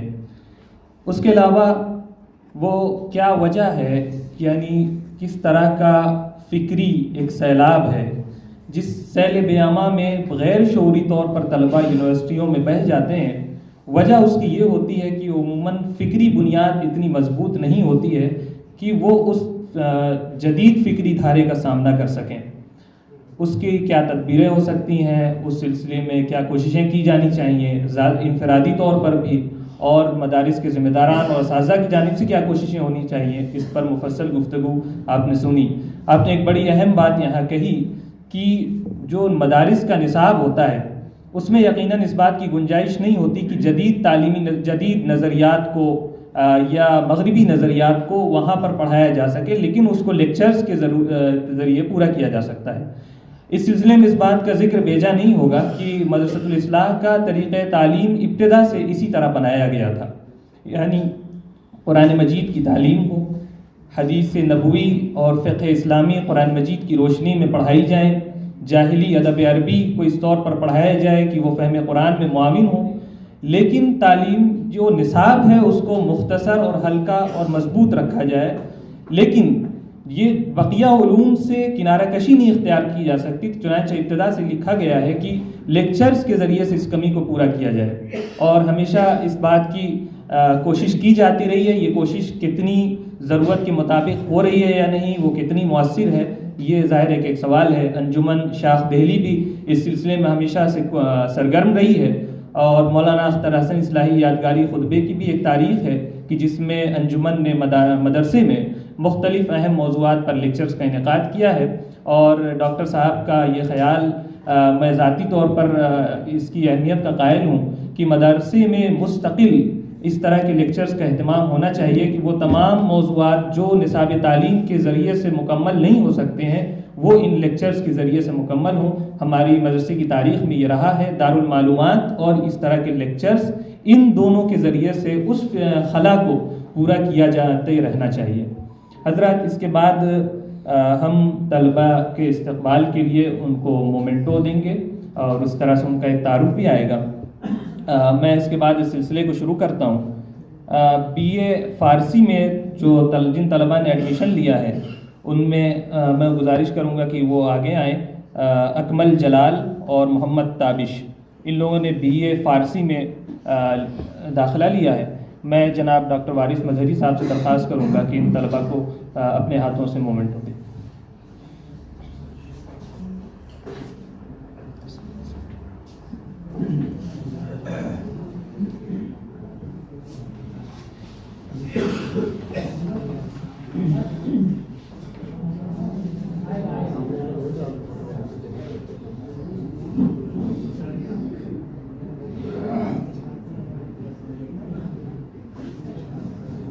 محمد تابش،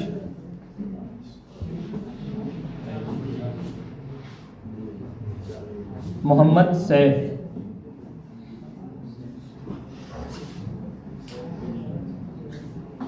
محمد ولید،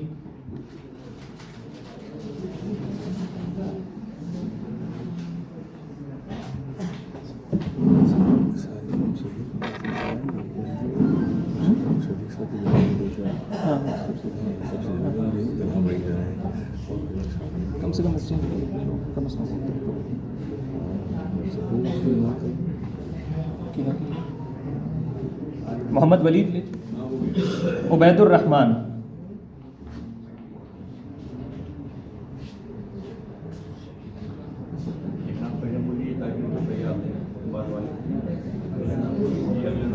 احمر جاوید،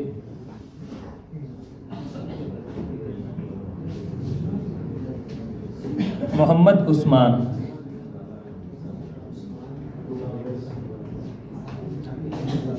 محمد عثمان سنجر پور. یہ سب بی اے فارسی کے طلباء ہیں. جی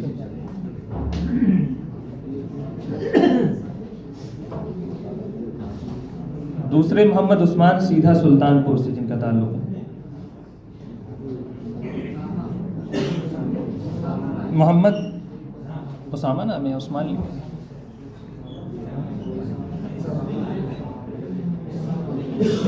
ہے، محمد اسامہ نہیں. بہت شکریہ جناب ڈاکٹر وارث مظہری صاحب. یہ وہ طلباء تھے جنہوں نے بی اے فارسی میں ایڈمیشن لیا ہے. اس کے بعد وہ طلباء ہیں جنہوں نے بی اے عربی میں داخلہ لیا ہے. محمد عباس، میں گزارش کروں گا صدر اجلاس جناب ڈاکٹر شفیق احمد اصلاحی صاحب سے کہ وہ ان طلباء کو مومنٹو دیں.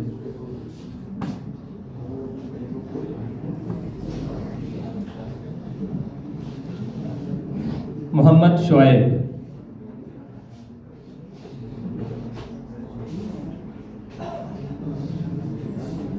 محمد شارق،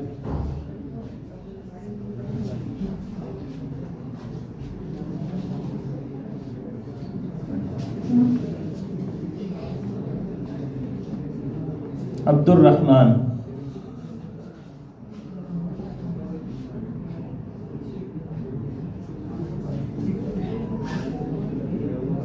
محمد ولید،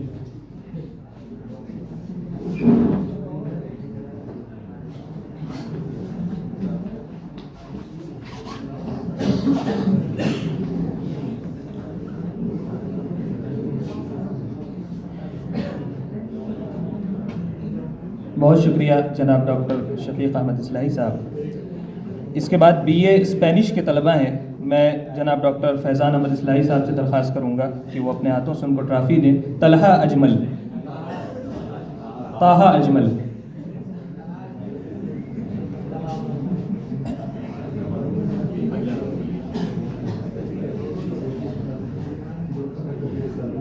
احسن ظفر،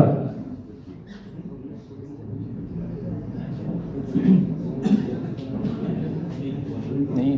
بہت شکریہ جناب ڈاکٹر فیضان احمد اصلاحی صاحب. اس کے بعد بی اے کورین کے طلباء ہیں. احمد فراز،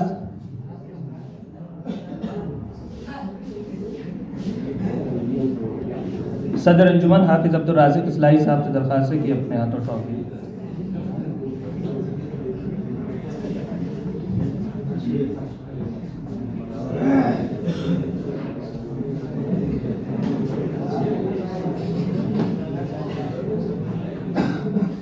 محمد فہد، جناب ڈاکٹر بلال احمد اصلاحی صاحب کے ہاتھوں اپنی ٹرافی لیں.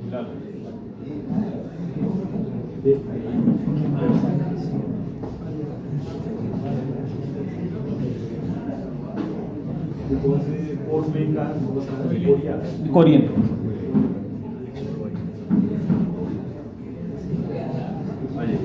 اس کے بعد بی اے جاپنیز کے طلبہ ہیں خبیب وسیم اساڑھا.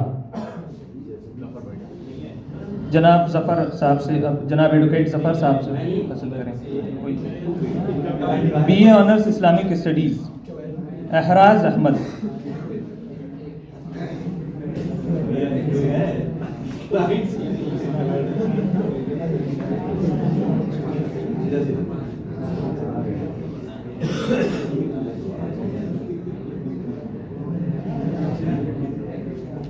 ڈپلومہ عربی کے طلبہ ہیں،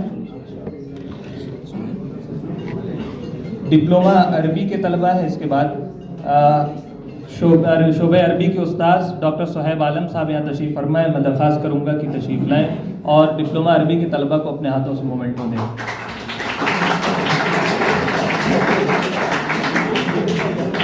محمد سعید،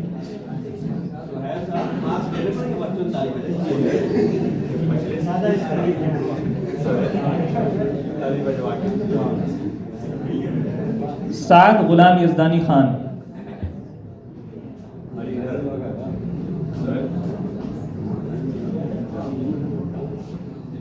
پریتیپ کے طالب علم ہے، پریتیپ ہمدرد کے عبد الحمید.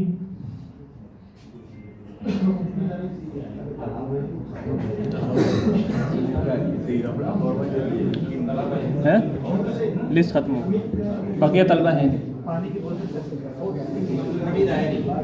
عبد الحمید نہیں. مومنٹو کی تقسیم کا یہ سلسلہ ختم ہوتا ہے اور اس کے بعد ہم صدر اجلاس انجمن کے سرپرست جناب ڈاکٹر شفیق احمد اصلاحی صاحب سے درخواست کریں گے کہ وہ آئے صدارتی خطاب کے لیے تشریف لائیں.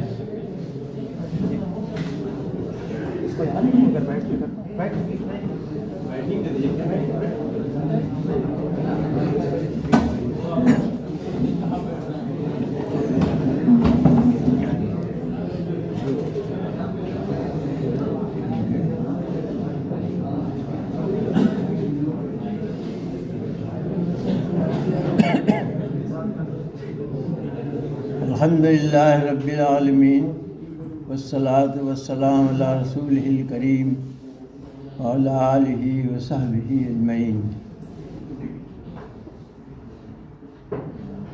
اما بعد فاعوذ باللہ من الشیطان الرجیم بسم اللہ الرحمن الرحیم. والعصر ان الانسان لفی خسر الا الذین آمنوا وعملوا الصالحات وتواصوا بالحق وتواصوا بالصبر. حضرات، ابھی ڈاکٹر وارث مظہری صاحب اظہار خیال فرما رہے تھے. بڑی عمدہ باتیں انہوں نے بتائیں اور بہت کام کی باتیں تھیں. انہوں نے یہ بتایا کہ طلباء کو جہاں بھی ہوں اپنی شناخت ان کو قائم رکھنی چاہیے. شناخت کی تھوڑی تشریح بھی انہوں نے کی. اس کو تسلیم کرتے ہوئے ایک بات میں عرض کروں گا. بھی انہوں نے فرمایا کہ یہ عام طور پر ہوتا ہے کہ عربی مدارس کے جو طلباء ہیں وہ جب یونیورسٹیز میں جاتے ہیں تو احساس کمتری میں مبتلا ہوتے ہیں. اس کی وجہ سے بہت سی غلطیاں ان سے ہو جاتی ہیں، لباس کی بھی اور دوسرے چہرے کا بھی، بالوں کا بھی، مختلف انداز سے وہ احساس کمتری میں مبتلا ہوتے ہیں. ان کے اندر تبدیلیاں پیدا ہو جاتی ہیں. یہ ہوتا ہے. لیکن میں ایک عرض کروں کہ اصلاح کا جو مزاج ہے جو بنتا ہے وہاں، اور جو نصاب وہاں کا ہے، وہ نصاب وہاں کا یہ احساس کمتری نہیں بننے دیتا، یہ پیدا نہیں ہونے دیتا۔ وہ ہر اصلاحی وہاں جو پڑھنے والا ہے وہ یہ سمجھتا ہے کہ ہماری ایک حیثیت ہے، ہمارا ایک مقام ہے، اور ہم جہاں بھی ہوں گے ہم وقار کے ساتھ رہیں گے، اپنی بات کہیں گے۔ یہ کیفیت ہے اصلاحیوں کی۔ چنانچہ ہم جب پڑھ رہے تھے وہاں، اس وقت بھی یہ تھا کہ ہمارا ایک مقام ہے۔ اس میں ایک بار مجھے کہنا تو نہیں چاہیے، لیکن میں اس پہلو سے بات کہہ رہا ہوں کہ کسی عالم کی ایک تفسیر آئی سامنے، تو مولانا امین حسن اصلاحی صاحب اس وقت تھے، انہوں نے جب دیکھی تو انہوں نے، میں تھوڑی سی تبدیلی کے ساتھ وہ بات کہہ رہا ہوں، کہ انہوں نے یہ کہا کہ تو ہمارے یہاں کا معمولی طالب علم بھی ایسی تفسیر لکھ سکتا ہے۔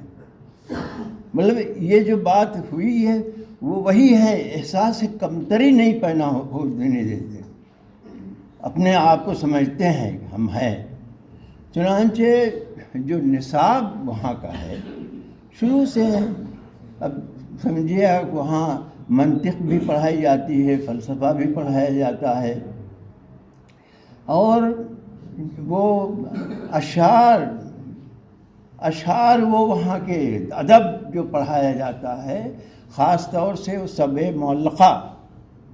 آپ تصور کیجئے کہ جہاں یہ اشعار پڑھائے جاتے ہوں، اور مجھے یاد ہے کہ اس میں ہمارے استاد مولانا اختر حسن اصلاحی رحمۃ اللہ علیہ تھے، اور ان کی بزرگی اور ان کی قابلیت کو ہم بیان نہیں کر سکتے ہیں، لیکن وہ پڑھا رہے تھے ہمیں جمہرت و شاعر العرب۔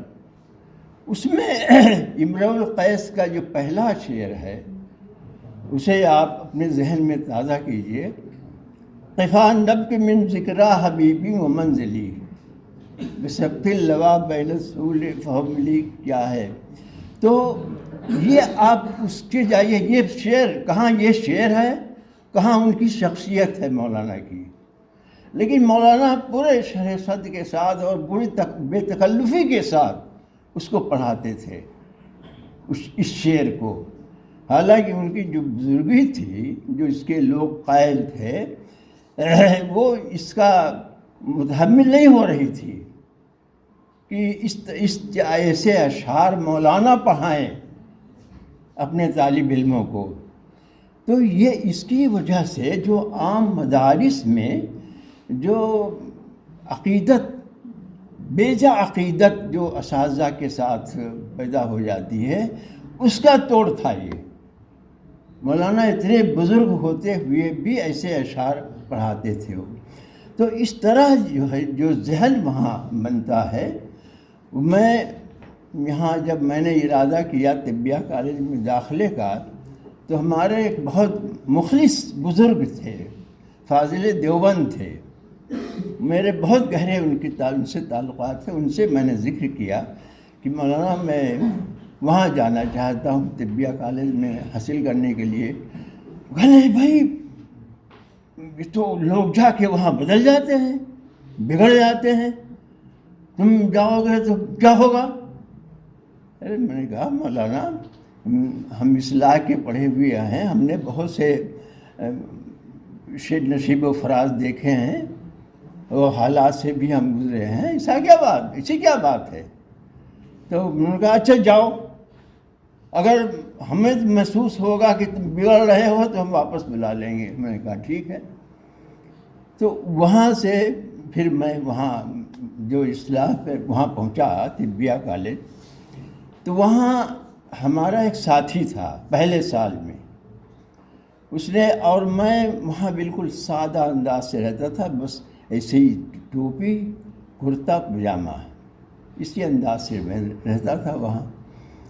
تو اس نے یہ ہمارے ساتھی نے یہ کہا ارے مولانا بہت مولاناؤں کے دیکھا ہے، آتے ہیں بدل جاتے ہیں، تم بھی ایسے ہی بدل جاؤ گے۔ میں نے کہا یہ تو وقت بتائے گا کیا ہوگا۔ اس کے بعد ہم فارغ ہو گئے وہاں سے، ہم نے پریکٹس بھی شروع کر دی۔ ہمارا وہ ساتھی جو تھا وہ بھی پریکٹس کر رہا تھا۔ اس کے بعد اچانک ایک بار مجھ سے ملا اور لپٹ گیا، یہ مولانا سنا ہے کہ تم پریکٹس کر رہے ہو اور بہت عمدہ پریکٹس تمہاری چل رہی ہے، بڑی خوشی ہوئی، آؤ چائے پیے۔ چائے خانے میں لے گیا، چائے پلائی، کچھ اور بھی پلایا۔ اس کے بعد اس نے جو بات کہی وہ یہ تھی کہ مولانا یہ چائے جو میں نے تم کو پلائی ہے اس لیے نہیں کہ تم وہاں سے فارغ ہو گئے ہو اور پریکٹس کر رہے ہو، بڑی عمدہ پریکٹس تمہاری ہے، بلکہ اس لیے میں نے پلائی ہے کہ تم جیسے آئے تھے ویسے ہی اب بھی ہو۔ پورے 5 سال تم نے گزار دیے طبیہ کالج میں، اور یہ آپ ذہن میں رہے طبیہ کالج قرول باغ بڑا ایڈوانس علاقہ ہے۔ وہاں بہت، میں جب شروع میں وہاں پہنچا تو بالکل آنکھیں خیرہ ہو گئی رہ گئی کہ کیسے ماحول میں میں پہنچ گیا، میں کہاں تھا اور کہاں آ گیا۔ یہ ایسا ماحول تھا۔ ہماری کلاس میں بھی لڑکیاں تھیں اور ایڈوانس لڑکیاں، لیکن خدا کا شکر ہے ہم جیسے تھے ویسے ہی رہے۔ تو اس طرح یہ جو نصاب وہاں کا ہے، اچھا وہاں ذہن بھی ایسے ہی بنایا جاتا ہے۔ دارالمعلومات میں ابھی وہاں عام طور پر جب ہم وہاں تھے یہ کہ بھائی کتابیں تو ہر طرح کی پڑھی جائے، ایک ملحد ہو اس کی بھی کتاب پڑھو، معلوم ہو کہ کیا ہے ذہن اس کا، تمہیں تو میدان میں آنا ہے، مقابلہ کرنا ہے، ان کی بھی کتابیں پڑھو، جانو ان کے کیا خیالات ہیں۔ تو اس طرح شروع میں ہی وہاں اس طرح کوئی احساس کمتری نہیں پیدا ہوتا۔ اسی وقت یہ تھا کہ ہمارا ایک مقام ہے، ہم جہاں بھی رہیں گے اس سے رہیں گے۔ تو یہ ہے اصلاح کا یہ، لیکن اس کے باوجود بہرحال ہمیں چوکنا رہنا چاہیے۔ حالات کا کچھ پتہ نہیں ہوتا، کب کیا حالات پیدا ہو جائیں، آدمی کے اندر تبدیلی پیدا ہو جائے، ہوشیار رہنا چاہیے۔ ہم 5 سال طبیہ کالج میں رہے لیکن چوکنے رہے۔ جہاں کوئی بات ایسی محسوس ہوتی تھی کہ شاید کوئی تبدیلی ہمارے اندر آ جائے، فوراً ہم وہیں بریک لگا دیتے تھے، بس اب آگے نہیں بڑھنا ہے۔ تو اس طرح سے یہ ہے بہرحال وہاں جو ذہن بنایا جاتا ہے اصلاح میں، وہ یہی ہے وہ کہ احساس کمتری اسے نہیں پیدا ہونے دیتا ہے۔ لیکن اس کے باوجود جب ہم اچھا وہاں اس زمانے میں کہیں کچھ لوگ تو سوچتے تھے کہ وہاں مدرسہ چھوڑ کر کے اور وہاں کوئی یونیورسٹی میں جائے تو اسے پسند نہیں، کچھ لوگ تھے جو پسند نہیں کرتے تھے، لیکن عام ذہن یہ تھا کہ کوئی ہے نہیں، ٹھیک ہے آپ کہیں بھی جا سکتے ہیں، یونیورسٹی میں جائیں، تعلیم حاصل کریں، اسی طرح کی۔ چنانچہ اس زمانے میں بھی مولانا مظفر حسن اصلاحی جیسے تھے جو طبیہ کالج میں گئے اور وہاں اس کے سیکریٹری بھی رہے، وہ ان کی وہاں کی انجمن کے۔ تو اس طرح سے وہ پہلے کے لوگ تھے، وہ بھی جری تھے اور بہت مشہور تھے مظفر حسن اصلاحی۔ اسی طرح سے اور اشتیاق ذلی صاحب خود علی گڑھ گئے، اس میں ہسٹری میں انہوں نے وہ پی ایچ ڈی کیا اور وہاں پروفیسر رہے۔ تو اس زمانے میں اس طرح کی چیزیں وہ بتائیے، ٹائم بتا دیجیے گا۔ تو اس طرح کا وہ تھا وہاں ماحول، اس طرح کے کوئی بات نہیں ہے۔ اس کے بعد بھی بہت سے لوگ گئے، علی گڑھ گئے اور وہاں پروفیسر ہوئے اور پی ایچ ڈی کی، سب کچھ کیا وہاں۔ تو اس طرح سے وہاں ایک ماحول رہا اصلاح کا، اور قطعاً کسی احساس کمتری میں کوئی مبتلا نہیں ہوا وہاں بھی، علی گڑھ میں بھی اور کہیں بھی جہاں بھی رہے، بہرحال ایک حیثیت رہی ان کی اپنی۔ تو اس طرح سے یہ اصل میں وہاں جو نصاب بنایا گیا اصلاح کا، اس میں اس نکات کو ملحوظ رکھا گیا۔ اچھا، اسی کے ساتھ ساتھ یہ ابھی جو سورہ اس میں تلاوت میں بھی پڑھی گئی تھی سورہ عصر، یہ دراصل امام مولانا امام فراہی صاحب نے ایک پیغام دیا ہے عام اصلاحیوں کو کہ تمہارا کیا نقطۂ نظر ہونا چاہیے، کیا تمہیں بننا ہے، اس میں پیغام دیا گیا ہے اس میں تو۔ اور اس میں کہا پہلے تو تاریخ کا حوالہ دیا گیا، والعصر، زمانہ گواہ ہے۔ زمانہ کس بات پر گواہ ہے؟ ان الانسان لفی خسر، انسان گھاٹے میں ہے۔ زمانہ گواہ ہے، انسان گھاٹے میں ہے، قطعی گھاٹے میں ہے، سب انسان گھاٹے میں ہیں، سارے انسان گھاٹے میں ہیں۔ الا الذین آمنوا وعملوا الصالحات وتواصوا بالحق وتواصوا بالصبر، ایمان لائیں، عمل صالح کریں اور حق کی وصیت کریں، نصیحت کریں لوگوں کو، اور اس سلسلے میں جو مصیبتیں پریشانیاں آئیں ان پر صبر کریں۔ یہ پیغام دیا ہے گویا۔ اس کی جو تفسیر ہے مولانا کی، اس تفسیر میں بھی گویا یہ بتایا گیا ہے کہ ایک مسلمان کا کیا نظریہ ہونا چاہیے، کیا اس کا مقصد ہے۔ ایک جو کہا گیا ہے کہ قرآن محور ہے اصلاح میں، خاص طور سے یہ بات ذہن میں بٹھائی جاتی ہے کہ قرآن محور ہے، یہی مرکز ہے، بس قرآن ہی سب کچھ ہے، اور جو دوسرے جو بھی ہیں، جو بھی نصاب ہے، وہ سب اس کے معاون ہے اس قرآن کو پڑھنے کے لیے۔ اسی لیے وہ اس کو بھی برداشت کیا جاتا ہے، امرؤ القیس کے اس شعر کو بھی اس لیے برداشت کیا جاتا ہے کہ قرآن فہمی میں ہمیں اس سے مدد ملے گی، ہمیں معلوم ہوگا کہ کیا انداز تھا اس وقت قرآن کا، تو وہ قرآن کو فہمی میں ہمیں مدد ملے گی، اس لیے وہ بھی رکھا گیا اس میں۔ اور اسی طرح سے منطق بھی ہے، منطق وہاں کوئی مستقل چیز نہیں ہے، اسی طرح فلسفہ بھی کوئی مستقل چیز وہاں نہیں ہے، اس لیے کہ وہ معاون ہوگی یہ قرآن کو سمجھنے میں، اس لیے یہ سارے نصاب بھی وہاں رکھے گئے ہیں۔ اور جب یہ اسی لیے قرآن وہاں، وہ بھی انگریزی بھی ہے، شروع سے میں وہاں ہوں، جب سے ہوں وہاں انگریزی بھی نصاب میں شامل ہے۔ اس کا مطلب یہ ہے کہ وہاں یہ ذہن بنایا جاتا ہے کہ تم دوسری معلومات بھی تم حاصل کرو، دوسرے خیالات کا بھی جائزہ لو، اور اس کی روشنی میں تم اپنا مطمع نظر اور اپنا وہ طریقہ کار متعین کرو۔ یہ ہے اس میں ہمیں بتایا گیا ہے کہ یہ تمہارا یہ ہے، وہ دنیا گمراہی میں پڑی ہوئی ہے سوائے ان کے کہ جو ایمان لائیں، عمل صالح کریں اور حق بات کی دوسروں کو نصیحت کریں، اور اس سلسلے میں جو پریشانیاں آئیں ان پر صبر کریں۔ یہ ہے آپ کا مطمع نظر۔ اسی طرح سے ایک جگہ اس میں سورہ آل عمران میں ایک بات یہ کہی گئی ہے، شروع میں تو وہاں کہا گیا کہ وہ سورہ بقرہ میں یہود کا تذکرہ بہت تفصیل کے ساتھ ہے، آل عمران میں بہت تفصیل کے ساتھ عیسائیوں کا، نصارہ کا تذکرہ ہے۔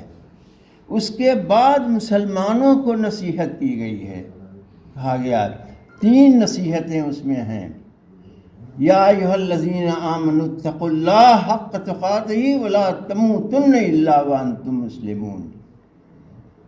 یہ اللہ سے ڈرو، تقوی پیدا کیا گیا ہے، اللہ سے ڈرو، اور ولا تموتن الا وانتم مسلمون، اس حالت میں تمہیں موت آئے کہ تم اللہ کے فرما بردار ہو۔ اس میں دونوں چیزیں ہیں، گناہ، تقوی کا مطلب یہ کہ گناہوں سے بچو، اسلام کا مطلب اس پر عمل کرو، مثبت اور منفی دونوں چیزیں اس میں بتائی گئی ہیں۔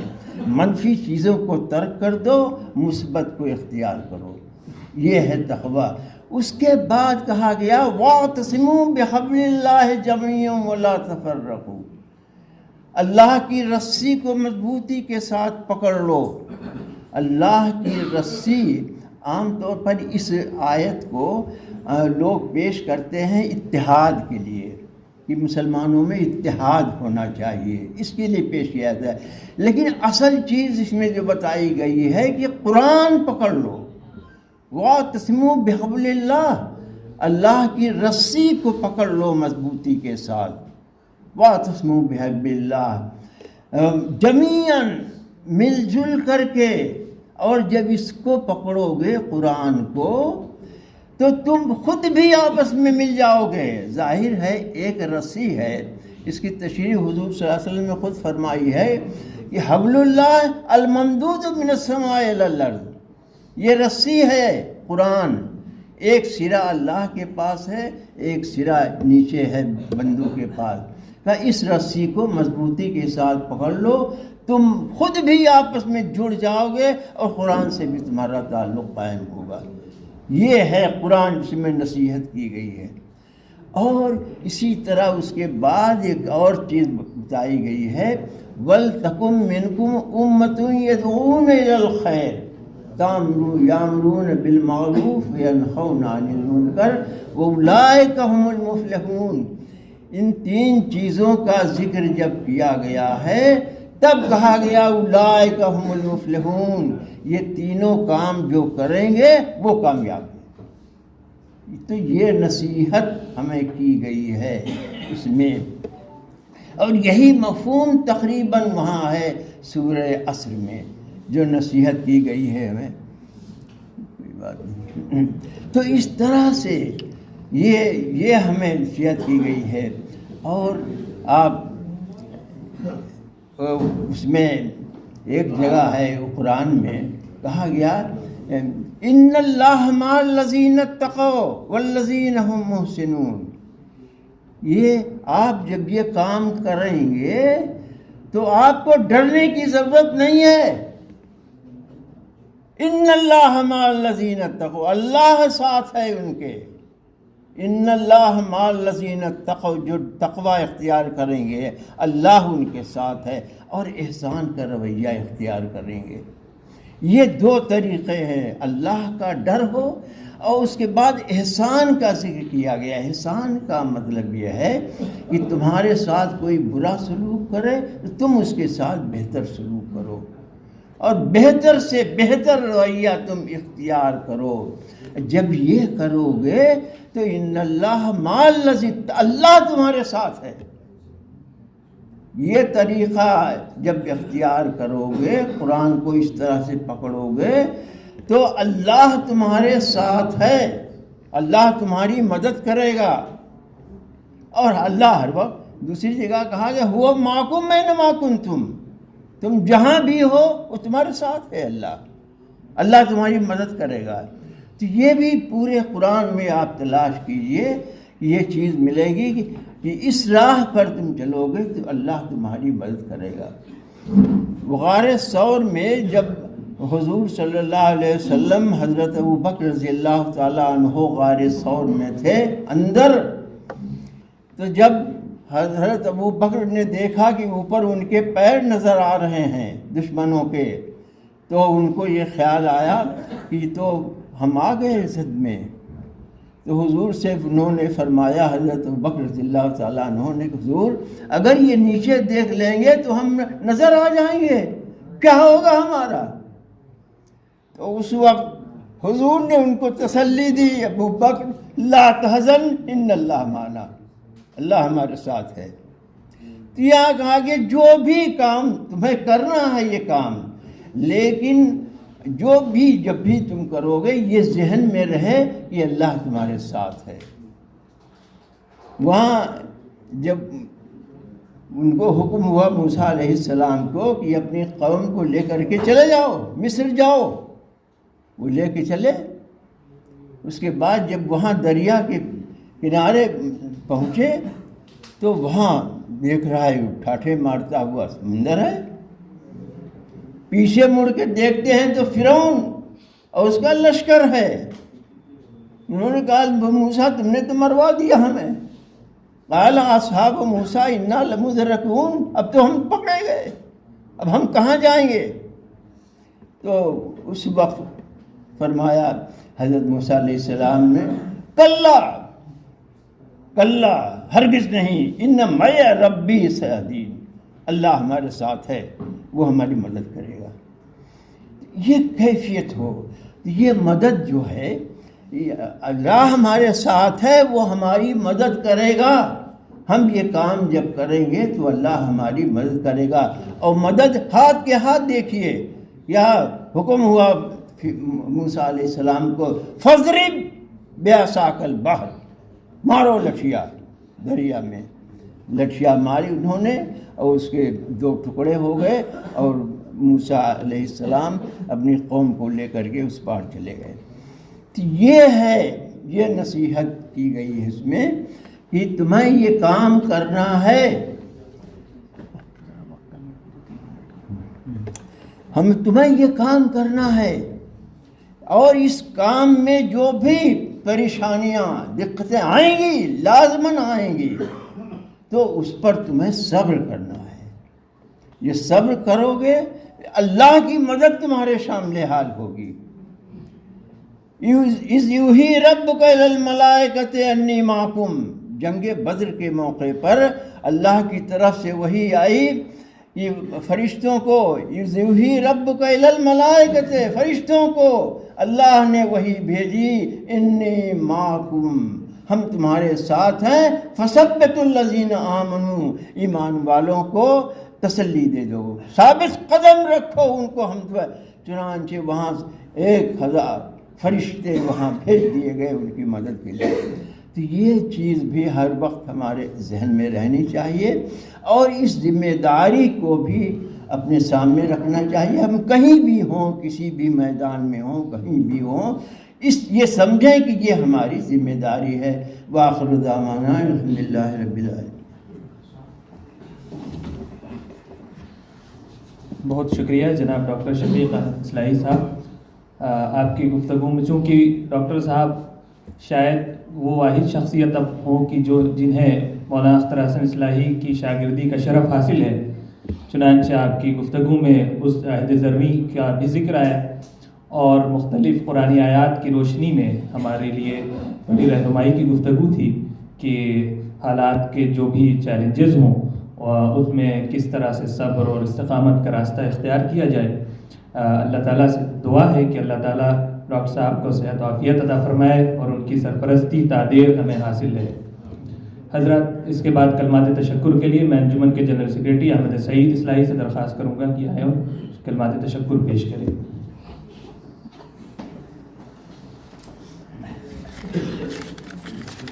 السلام علیکم ورحمۃ اللہ وبرکاتہ۔ بسم اللہ الرحمن الرحیم، نحمدہ ونصلی علی رسول کریم۔ محترم صدر مجلس، معزز مہمانان کرام، اساتذہ کرام اور عزیز ساتھیوں، السلام علیکم ورحمۃ اللہ وبرکاتہ۔ آج انجمن طلبہ قدیم شاخ دہلی کے زیر اہتمام اس پرمسرت تقریب کے اختتام پر میں صمیم قلب سے آپ سب کے حضور کلمات تشکر پیش کرنا چاہتا ہوں۔ یہ محفل اپنی نوعیت کے اعتبار سے محض ایک رسمی اجتماع نہیں، بلکہ دلوں کو جوڑنے، رشتوں کو تازہ کرنے، تجربات کا تبادلہ کرنے اور ایک روشن مستقبل کی راہ ہموار کرنے کا خوبصورت ذریعہ ثابت ہوگی۔ اس پروگرام کے انعقاد اور اس میں آپ کی پرخلوص شرکت سے یہ یقین اور بھی پختہ ہو گیا ہے کہ اصلاحی برادران جہاں بھی ہوں اپنے ربط اور اخوت کے چراغ کو روشن رکھتے ہیں۔ سب سے پہلے میں دل کی گہرائیوں سے اپنے معزز مہمان جناب ڈاکٹر وارث مظہری صاحب کا شکریہ ادا کرنا چاہتا ہوں، جنہوں نے اپنے پراثر خطاب سے نہ صرف ہماری رہنمائی فرمائی بلکہ ہمارے اندر ایک نئی فکری توانائی بھی پیدا کی۔ آپ کی آمد نے ہماری محفل کو وقار بھی عطا کیا اور معنویت بھی۔ میں نہایت احترام اور عقیدت کے ساتھ اس پروگرام کے صدر جناب ڈاکٹر شفیق احمد اصلاحی صاحب کا شکریہ ادا کرتا ہوں، جنہوں نے اپنی موجودگی سے اس تقریب کو رونق بخشی اور اپنی شفقت بھری شخصیت سے ہم سب کو متاثر کیا۔ آپ کی سرپرستی ہمارے لیے باعث فخر رہی ہے۔ میں اپنے دل کی اتھاہ گہرائیوں سے ڈاکٹر فیضان احمد اصلاحی صاحب کا بھی شکریہ ادا کرتا ہوں۔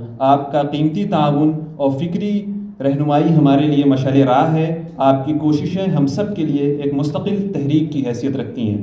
ساتھ ہی میں ڈاکٹر عمیر سفیان اصلاحی صاحب کا بھی شکر گزار ہوں کہ آپ نے درس قرآن کے لیے ہماری درخواست کو قبول کیا۔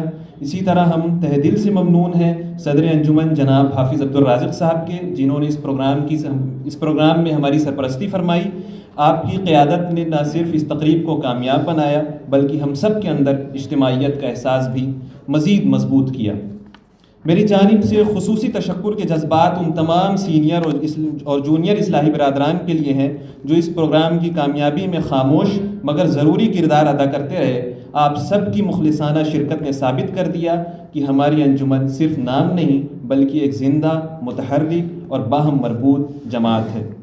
آپ سب کی شرکت آپ کی اخوت و محبت کی ضمانت ہے۔ اللہ تعالیٰ اس محبت اور اخوت کو ہمیشہ قائم رکھے۔ آخر میں ایک مرتبہ پھر اپنے تمام مہمانان محترم، اساتذہ کرام، بزرگوں، دوستوں اور انجمن کے ہر فرد کا شکریہ ادا کرتا ہوں کہ آپ نے اپنی قیمتی مصروفیات میں سے وقت نکال کر اس تقریب کو یادگار بنایا۔ اللہ تعالیٰ ہم سب کو قبولیت کی توفیق عطا فرمائے اور ہمارے تعلقات کو خیر و برکت کا ذریعہ عطا فرمائے۔ وآخر دعوانا الحمد للہ رب العالمین والسلام۔ حضرات، اسی کے ساتھ یہ اجلاس اپنے اختتام کو پہنچتا ہے۔ میں مبارکباد پیش کرتا ہوں انجمن کے تمام ذمہ داران کو کہ آج کا یہ اجلاس بڑا ہی بامقصد رہا۔ ہمیں کوشش کرنی چاہیے کہ انجمن کی جانب سے جو بھی ایکٹیویٹیز ہوں وہ بامقصد ہوں۔ کسی بے مقصد کام میں ہمارا وقت، ہماری صلاحیتیں، ہمارا سرمایہ ضائع نہیں ہونا چاہیے۔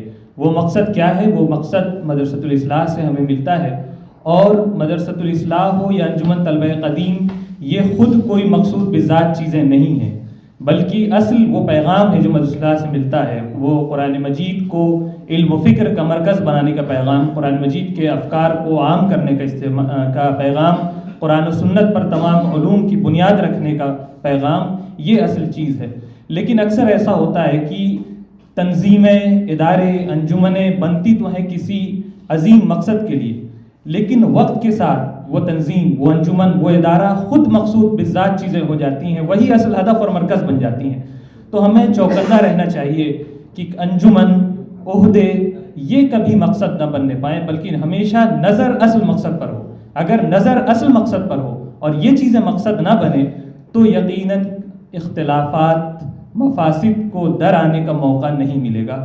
مجھے بڑی خوشی ہے کہ یہ جو بھی تقریب آج ان لوگوں نے منعقد کی وہ بامقصد رہی۔ اس میں ہر پہلو سے نئے طلبہ کے لیے، ہم طلبہ کے لیے جو مختلف یونیورسٹیوں میں ہیں، رہنمائی کا سامان تھا۔ میں ایک بار پھر سب کو مبارکباد پیش کرتا ہوں اور اسی کے ساتھ اس اجلاس کے اختتام کا اعلان کرتا ہوں۔ اس کے بعد گراؤنڈ فلور پر تمام شرکاء کے لیے طعام کا انتظام ہے۔ میں سب سے درخواست کروں گا کہ گراؤنڈ فلور پر تشریف لے چلیں اور وہاں ہمیں ضیافت کا موقع عطا فرمائیں۔ گراؤنڈ فلور پر تشریف لے چلیں۔ اللہ تعالیٰ آپ سب کا حامی و ناصر۔ اللہ حافظ۔